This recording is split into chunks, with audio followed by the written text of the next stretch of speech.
नमस्कार, जी बिजनेस की इस खास पेशकश में आपका स्वागत है। हमारा पर्सनल फाइनेंस शो है ये मनी गुरु, और आज हम सेविंग्स पर चर्चा करेंगे। आप किस तरीके से अपनी सेविंग्स प्लान करके चल सकते हैं, म्यूचुअल फंड्स के जरिए, बैंक एफडीज के जरिए, फिर बॉन्ड्स के जरिए, ताकि लंबी अवधि में आप मैक्सिमम रिटर्न अपने पोर्टफोलियो पे पा सकें। इन सभी मुद्दों पर चर्चा करेंगे। आप इस शो का हिस्सा बन सकते हैं, अपने प्रश्न हमारे पास भेज सकते हैं। तरीका काफी सिंपल है, आपको हमें एक ईमेल लिखनी है moneyguru@zeenetwork.com। हमारा ईमेल आईडी है, डिटेल प्रश्न लिख के भेज सकते हैं। कॉन्टैक्ट नंबर जरूर मेंशन करें अपने मेल में।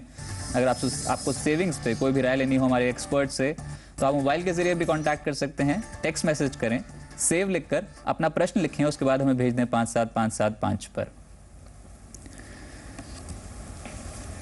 आज राजेश कृष्णमूर्ति जी हमारे साथ जुड़े हैं, एमडी iFast फाइनेंशियल्स के। आपके प्रश्नों का जवाब देने के लिए स्टूडियो में राजेश, नमस्कार, स्वागत है आपका जी बिजनेस में। नमस्ते रजत।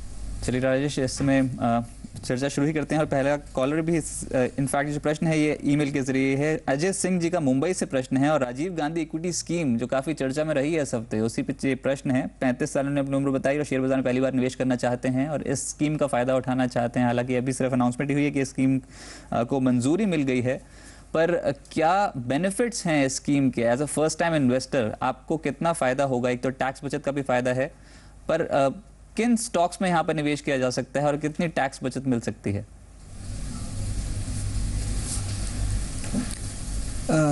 रजत, पहली बात यह है कि स्कीम अभी अप्रूव हुई है, पूरे डिटेल्स अभी आने बाकी हैं। फिर भी जितना इन्फॉर्मेशन है उसके हिसाब से ये बोला जा सकता है कि 10 लाख तक अगर आपका इनकम है तभी आप ये स्कीम का फ़ायदा उठा सकते हो, पहली बात। दूसरी बात यह है कि 50,000 तक आप निवेश कर सकते हैं, और अगर आपका इनकम टैक्स रेट 20% है तो 25,000 मतलब 50% ऑफ इन्वेस्टमेंट, 50 का 50% मतलब 25,000 रुपये का आपको टैक्स बेनिफिट्स मिलता है। तो 20,000 देखा जाएगा तो आपका करीबन 5,000 रुपये का टैक्स सेविंग हो जाएगा ये निवेश करने में। लेकिन इसमें 2-3 चीज़ें हमें ध्यान में रखनी चाहिए। एक ये है कि पैन का यूनिक आइडेंटिफिकेशन लेके गवर्नमेंट इसका स्कीम लॉन्च बेनिफिट देंगे आपको। तो अगर आपने ये नोटिफिकेशन के पहले कभी भी आपका इन्वेस्टमेंट्स हुआ है शेयर्स में, आपके जो अभी का पैन नंबर यूज़ करते हुए, तो आपको ये स्कीम से फ़ायदा नहीं मिलेगा। उन्होंने साफ साफ लिखा है कि सिर्फ नए इन्वेस्टर्स को ये स्कीम की बेनिफिट मिलेगी। तो ये बात बहुत इम्पॉर्टेंट है। और दूसरी बात, जो भी इन्वेस्टमेंट आप करेंगे 3 साल तक वो लॉक्ड इन रहेगा, वो इन्वेस्टमेंट आप बाहर निकाल नहीं सकते। म्यूचुअल फंड्स और ETFs को भी ये स्कीम के अंदर लाया गया है। आप डायरेक्ट स्टॉक्स में इन्वेस्ट करते हैं जो इंडेक्स में है। आप PSU स्टॉक्स खरीद सकते हैं, जैसे कि हमारे नवरत्ना स्टॉक्स है, मिनी रत्ना स्टॉक्स है, वो भी खरीद सकते हैं। ये पूरे इन्वेस्टमेंट्स जितना अभी मैं जानता हूँ सब आपके डीमैट अकाउंट में आपको उसका क्रेडिट लेनी पड़ेगी। तो इसका मतलब ये भी हो गया कि जैसे आज का सिचुएशन है, आपको एक कंपलसरी डीमैट अकाउंट होनी चाहिए, नहीं तो खोलनी पड़ेगी एक नई डीमैट अकाउंट। यही समस्या है यहाँ पर कि जिस तरीके से राजेश जी नए इन्वेस्टर्स को यहाँ पर बाजार में लेके आने का यहाँ पर योजना है, पर ऑब्वियसली यहाँ पर डीमैट अकाउंट्स हैं ही कितने इंडिया में अगर बात करें तो। और खासतौर से इनफैक्ट म्यूचुअल फंड इंडस्ट्री वैसे ही स्ट्रगल कर रही है। म्यूचुअल फंड के जरिए अलाउ तो कर दिया है स्कीम में इन्वेस्टमेंट करना, पर डीमैट अकाउंट खोलना क्या वाकई कंपलसरी है? मुझे लग रहा है कि रजत हमें थोड़ा इंतज़ार करना पड़ेगा। म्यूचुअल फंड इंडस्ट्री से शायद गवर्नमेंट को भी इंफॉर्मेशन मिली होगी कि डीमैट की ज़रूरत नहीं है। लेकिन जितना इंफॉर्मेशन अभी है ये शो के टाइम पे, मुझे ऐसा लग रहा है कि डीमैट की ज़रूरत पड़ेगी। चलिए, इसी बीच अगले कॉलर भी हमारे साथ लाइन पे जुड़ चुके हैं। चेन्नई से हरगोपाल जी लाइन पे हैं। हरगोपाल जी नमस्कार, स्वागत है आपका जी बिजनेस। पूछिए अपना प्रश्न। नमस्कार जी जी, अपना प्रश्न पूछ सकते हैं आप सेविंग्स के मुद्दे पे। सेविंग के लिए कोई ये नहीं है, लेकिन ऐसे कोई गवर्नमेंट के कोई स्कीम है क्या, जैसे नर्मदा सरोवर, IFCI, IDBI, ऐसे डीप डिस्काउंट बॉन्ड, जैसे 3 साल में डबल होते, 3 साल में 3 साल में डबल होते हैं ऐसे बॉन्ड? चलिए आपको नजरें दिलाते हैं। वैसे आप senior citizen scheme, post office senior citizen scheme जो 5 साल का लॉक इन रहता है, वहाँ पर भी निवेश के बारे में सोच सकते हैं। पर राजेश जी, आप कैसे देखते हैं? रिटायर हो चुके हैं, 61 साल की उम्र है, पूंजी सुरक्षित रखना चाहते हैं और मैक्सिमम रिटर्न पाना चाहते हैं, कोई सरकारी बॉन्ड्स में इन्वेस्टमेंट करके ये आगे बढ़ सकते हैं या फिर बैंक एफडीज का चुनाव कर सकते हैं? Post office senior citizen scheme इनके लिए खुली है, आप क्या राय देंगे? मुझे लग रहा है रजत जी, हरगोपाल जी को 2-3 चीज़ें ध्यान में रखनी पड़ेगी। अभी जितने भी बॉन्ड्स का इन्वेस्टमेंट बाहर आएगा, पहले उनको ये देखना चाहिए कि उनका क्रेडिट रेटिंग क्या है। सिंपल चीज़ ये है, जितना ज़्यादा ए दिखता है उनको उतना अच्छा है। तो 3 ए अगर कोई भी बॉन्ड में है तो उनको उतना तसल्ली तो रहेगी कि इसका क्रेडिट रेटिंग अच्छा है, तो इंटरेस्ट भी टाइम पे मिलेगा, जो प्रिंसिपल इन्वेस्ट किया है वो भी टाइम पे मिल जाएगा। वो क्रेडिट रेटिंग का मतलब हो गया। ज़्यादा इंटरेस्ट देने वाले बॉन्ड्स हमेशा क्रेडिट रेटिंग उनके कम रहती है, मतलब उनमें रिस्क रहता है। तो उनका 60 इयर्स के ऊपर है एज, मुझे ये मानना है कि उनको ऐसे वाले रिस्क लेने की ज़रूरत नहीं है। अभी एक सिंपल एग्जांपल दूं तो HDFC लिमिटेड, जो इंडिया में सबसे बड़े तरीके में सबसे ज़्यादा होम लोन्स देते हैं, उनका अगर आप देखा जाएगा फिक्स डिपॉजिट सीनियर सिटीजन्स के लिए ज़्यादा इंटरेस्ट देते भी हैं। AAA रेटेड फिक्स डिपॉजिट है कंपनी का। वो हरगोपाल जी वो देख सकते हैं, नहीं तो पोस्टल MIS आपने ऑलरेडी बोल दिया उनको, वो भी देख सकते हैं। मेरी ये राय है कि वो ज़्यादा इंटरेस्ट के पीछे फोकस करेंगे तो शायद अपना क्रेडिट रेटिंग भूल जाएंगे, तो वो इंस्ट्रूमेंट का तो वो ध्यान रखनी चाहिए उनको। चलिए, उम्मीद है आपको राय मिल गई होगी हरगोपाल जी। एक छोटे से ब्रेक के लिए यहाँ पर इसी बीच रुकते हैं, कहीं मत जाइए। राजेश कृष्णमूर्ति जी हमारे साथ जुड़े हुए हैं आपके प्रश्नों का जवाब देने के लिए। एक छोटा सा ब्रेक, जल्द लौटते हैं।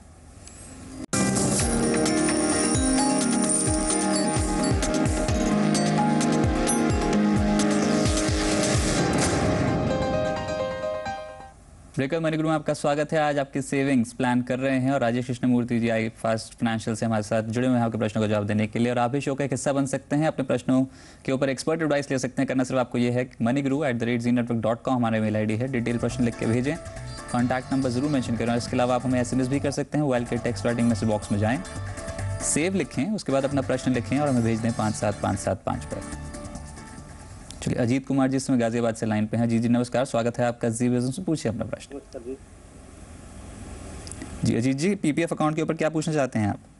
PPF अकाउंट के ऊपर मैं ये जानना चाह रहा था कि मैं गुलशन होम्स में सीनियर प्रोजेक्ट मैनेजर हूँ जी, और कंस्ट्रक्शन में, तो मैं जानना चाह रहा था कि इसमें अगर PPF अकाउंट में 1 लाख रुपए हम सालाना अगर डिपॉजिट करते हैं तो आफ्टर 15 ईयर्स जो है उसमें कितना पैसा मुझे मिल जाएगा, और जो पैसा मिलेगा क्या उस पैसे को मैं बाद में चाहूँ तो पेंशन में कन्वर्ट कर सकता हूँ क्या? बाद में चाहें तो किस पे कन्वर्ट कर सकते हैं? पेंशन में अगर मैं कन्वर्ट करना चाहूँ तो कर सकता हूँ क्या? आपको एडवाइस दिलाते हैं। और साथ ही आप ये बताएं कि आपने जीवन बीमा पॉलिसीज ले रखी हैं पहले? जी, LIC के हैं 2, एक जीवन आनंद है और एक बीमा गोल्ड है। तो आपको ये बताना चाहूँगा जीत जी कि जो उसका प्रीमियम जो आप पे कर रहे हैं ATC के तहत, वो भी क्लब होता है। PPF में ATC के तहत टैक्स छूट मिलती है, पर उन प्रीमियम्स में भी ATC के तहत ही टैक्स छूट मिलती है। तो कुल मिलाकर सिर्फ 1 लाख तक की ही टैक्स छूट आपको अवेलेबल है। तो राजेश जी, आप कैसे देखते हैं? PPF में एक लंबी अवधि का नजरिया हो, 15 साल बाद अगर हर साल 1 लाख रुपए जुटाते चले जाएं, जमा करते चले जाएं, तो कितनी रकम ये जुटा सकते हैं? और इनकी ऑलरेडी बीमा पॉलिसीज रनिंग है, तो इनके लिए टैक्स छूट तो पूरे 1 लाख के अमाउंट पर नहीं मिलेगी। तो इसके ऊपर क्या कहना है आपका? जरूर, 2 चीज़ें। एक 15 साल की अवधि में अगर देखा जाएगा, आज PPF में इंटरेस्ट रेट 8.5% है। तो अगर हम लोग ये मान के चलें कि 8.5% उनको मिलेगा हर साल 15 साल के लिए, और वो 1 लाख रुपए हर साल PPF में डालते जाएंगे, तो 15 साल के बाद उनके पास 28 लाख के ऊपर 28,30,000 के करीब उनको आउटपुट मिलेगी, मतलब फाइनल अमाउंट मिल जाएगा जी। PPF में ये भी है कि जो भी आपको इंटरेस्ट मिल रहा है वो एग्जेम्प्ट है। जब आप विड्रॉ करेंगे 15 साल के बाद, वो भी एग्जेम्प्ट है। तो PPF में गवर्नमेंट ने ऐसा करके रखा है कि इन्वेस्टमेंट एग्जेम्प्ट है, इंटरेस्ट एग्जेम्प्ट है, और विड्रॉल्स भी टैक्स एग्जेम्प्ट है। अगर वो एक्सटेंड करना चाहेंगे तो वो 5 साल का एक्सटेंशन वो कर सकते हैं।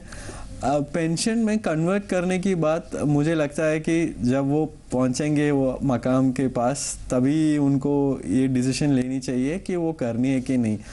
तब तक टाइम है, वो इन्वेस्ट कर सकते हैं। बाकी रही आपकी बात, वो 70,000 अगर वो इन्वेस्ट कर रहे हैं 1 लाख तक ATC के अंदर, वो PPF भी आ जाएगा, उनके इंश्योरेंस प्रीमियम भी आ जाएंगे। तो सिर्फ टैक्स सेविंग के लिए कर रहे हैं तो जितना इंश्योरेंस प्रीमियम उन्होंने ऑलरेडी भरा है वो छोड़ के कर सकते हैं, लेकिन इन्वेस्टमेंट की तरफ से देखा जाएगा अगर उनको डालना है तो वो ज़रूर 1 लाख तक डाल सकते हैं।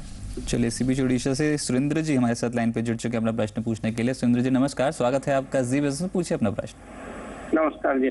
जी मैंने एक 2007 में एक म्यूचुअल फंड में इन्वेस्ट किया था, UTI इंफ्रास्ट्रक्चर फंड जी। और उसमें अभी तो लॉस चल रहा है। मैं 15,000 इन्वेस्ट किया था, अभी जो मैं देखा वैल्यू उसका 13,000 है। मैं इसको क्या करूं, उसका साथ जाऊं क्या स्विचिंग का कुछ फैसिलिटी है या what should I do now? आपकी उम्र कितनी बताई आपने? मैं अभी रिटायर्ड हुआ हूँ हाल में, यानी 60 साल से ऊपर उम्र है। और राजेश जी कैसे देखते हैं UTI इंफ्रास्ट्रक्चर फंड को, क्योंकि बाजार में इंफ्रास्ट्रक्चर सेक्टर ने रिटर्न्स नहीं दी तो ऑब्वियसली इस फंड की परफॉर्मेंस भी उतनी अच्छी नहीं रही। परिणाम सुनने के लिए इंफ्रास्ट्रक्चर से अपेक्षाएं काफ़ी ज़्यादा है, जिस तरीके से ब्याज दरों में कटौती होती चली जा रही है, इस सेक्टर में काफ़ी ज़्यादा आउट परफॉर्मेंस आने के चांसेस हैं और स्टॉक्स भी काफ़ी हैमर डाउन हो चुके हैं। हालांकि इनकी 60 साल से ज़्यादा उम्र है, तो क्या इनके लिए इस फंड में बने रहना ठीक रहेगा या फिर आप कोई और फंड सजेस्ट करते हैं? दो चीज़ें यहाँ पे रजत जी, अगर देखा जाएगा ये इन्वेस्टमेंट जो उन्होंने किया है अनफॉर्चुनेटली उनके लिए उतना अच्छा नहीं रहा, अभी भी लॉस में है 5 साल में। ये तो साफ जाहिर है कि इंफ्रास्ट्रक्चर सेक्टर में UTI इंफ्रास्ट्रक्चर फंड उतना अच्छा नहीं किया है, लेकिन वही सेक्टर में 1-2 और फंड्स है जो अच्छे कर रहे हैं। उनका इन्वेस्टमेंट स्ट्रैटेजी अभी तक जो है इंफ्रास्ट्रक्चर में वो स्ट्रॉन्ग है। उसमें एक फंड है AIG इंफ्रास्ट्रक्चर फंड, लेकिन ये तो सिर्फ इंफ्रास्ट्रक्चर की बात हुई। मुझे ये लगता है कि अगर उन्होंने अभी हाल ही में रिटायरमेंट लिया है तो इंफ्रास्ट्रक्चर फंड मतलब सबसे रिस्की इन्वेस्टमेंट है मार्केट्स में, क्योंकि म्यूचुअल फंड जैसा देखा जाएगा डिवर्सिफाइड है, लेकिन उसमें इतना सेक्टरल एक एक्सपोजर लेना, अगर उनके पास और कोई इन्वेस्टमेंट्स है फिक्स्ड इनकम में बहुत सारे उन्होंने करके रखे हैं वो हमें पता नहीं है, लेकिन सिर्फ ये प्रोडक्ट को देखा जाएगा तो उनके उम्र के हिसाब से मैं सजेस्ट नहीं करूँगा। लेकिन वो रिस्क लेना चाहते हैं, ये सेक्टर में रहना चाहते हैं, तो मैं सजेस्ट करूंगा कि वो AIG का फंड देखें। नहीं तो मुझे लगता है कि उनको एक बैलेंस फंड की तरफ जा सकते हैं। एक HDFC बैलेंस्ड फंड है वो देख सकते हैं, लेकिन पहले वो अपने हिसाब से देखें कि वो रिस्क लेना चाहते हैं कि नहीं। चलिए, इसी बीच गुड़गांव से दिनेश जी हमारे साथ लाइन पे जुड़ चुके हैं। दिनेश जी नमस्कार, स्वागत है आपका जी बिजनेस, पूछिए अपना प्रश्न। नमस्कार सर। जी सर, अच्छा सर, मेरी एज 40 इयर्स है और मैं अभी मतलब 25 साल के बाद 15 साल के बाद 25 लाख रुपए चाहता हूँ अपनी बेटी की मैरिज के लिए जी। और मेरा दूसरा सवाल है कि और इसी 15 साल के दौरान को 20 लाख रुपए और चाहिए अपने 8 साल के बेटे और 10 साल की बेटी की एजुकेशन के लिए। और ये सर मेरे को है, और मैंने अपनी एक लाइफ इंश्योरेंस करा रखी है जीवन आनंद, और मेरी वाइफ की भी एक जीवन सरल पॉलिसी है, और 10,000 रुपये मैंने रेलवेयर म्यूचुअल फंड में डाले हुए हैं और 40,000 के करीब मैंने शेयर में इन्वेस्ट किया हुआ है। चलिए, आपको नजर दिलाते हैं कि अभी हाल ही में मेरा हाउसिंग लोन स्टार्ट हुआ है 16 लाख का, तो मेरा एक पोर्टफोलियो बनाइए कि सो दैट मेरी 25 लाख और 20 लाख 45 लाख किस तरह से मैं 15 साल में अपना वो बना लूँ। जी, 15 साल एक बहुत बड़ा टेन्योर है और यहाँ पर आप अगर म्यूचुअल फंड्स में SIP शुरू करेंगे तो आप अच्छे रिटर्न्स पा सकते हैं। कैसे देखते हैं इनके 2 ऑब्जेक्टिव जो है 15 साल में 25 लाख और साथ ही 20 लाख की रकम यहाँ पर जुटाना चाहते हैं, 2 ऑब्जेक्टिव्स हैं इनके। कैसे पोर्टफोलियो बनाएंगे राजेश जी आप इनके लिए? रजत जी, पहले दिनेश जी को हम लोग शाबाशी देते हैं क्योंकि बहुत कम दर्शक हमारे शो पे आते हैं जिन्होंने इतना क्लियरली डिफाइन किया कि इनका गोल ये है और ये टाइम है और ये वजह के लिए उनको इन्वेस्ट करना है। तो उसके लिए दिनेश जी बहुत बधाइयाँ। वो डिसिप्लिन इन्वेस्टमेंट की एक पहली पिलर है, तो उस बात पे आपके लिए बधाइयाँ। अभी आपके गोल्स के बारे में बात करेंगे। पहले आपने वेरी क्लियरली बोला है कि आपके डॉटर के लिए चाहिए 10 साल, अभी उम्र है 15 साल की इन्वेस्टमेंट 25 लाख। अगर आज मैं कंजर्वेटिव 10% की रिटर्न लेके चलूँ और आपको एक राय दूँ तो 6,000 रुपये के ऊपर, थोड़ा ऊपर अगर आप इन्वेस्ट करेंगे और आपको वो इन्वेस्टमेंट से एटलीस्ट 10% की रिटर्न मिलेगी, तो 15 साल में आपका ये 25 लाख आपके सामने आ जाएगा। दूसरी बात, आपकी इन्वेस्टमेंट्स की आपके सन के लिए, बेटे के लिए, उसमें अगर आप देखा जाएगा वही 10% का अगर हम रिटर्न लेके चलेंगे, कोई भी इंस्ट्रूमेंट ले लेंगे, तो एक 4,800 रुपीज़ का इन्वेस्टमेंट अगर आप आज से शुरू करेंगे और आप करते रहेंगे तो 15 साल में आपको 20 लाख का इनकम आ जाएगा। वो इन्वेस्टमेंट्स की बात रही, लेकिन मेरी एक सजेशन है यहाँ पे। आपने अभी आपके एक होम लोन की जिक्र की, मुझे लगता है कि वो सिर्फ लोन के लिए आपको एक डेट कवरेज के हिसाब से एक 15 लाख का जो होम लोन है उसका एक टर्म प्लान ले लीजिए, ताकि वो होम लोन का लायबिलिटी किसी के ऊपर नहीं आए। और मुझे लगता है कि ये करते समय आपको आपका 5 साल मिनिमम जो आप कमाएंगे इनकम के हिसाब से, एटलीस्ट उतना तक आप एक और टर्म प्लान लेके आपका ओवरऑल रिस्क आप कवर करें। इतना तो आपको करनी चाहिए। जी बिल्कुल। कुछ म्यूचुअल फंड्स भी आपके स्क्रीन पे दिखाए जा रहे हैं। DSP BlackRock top 100, ICC focus, blue chip, UTI opportunities और IDFC sterling equity, HDFC prudence जैसे फंड में निवेश कर सकते हैं। छोटा सा ब्रेक लेते हैं, जल्द लौटेंगे।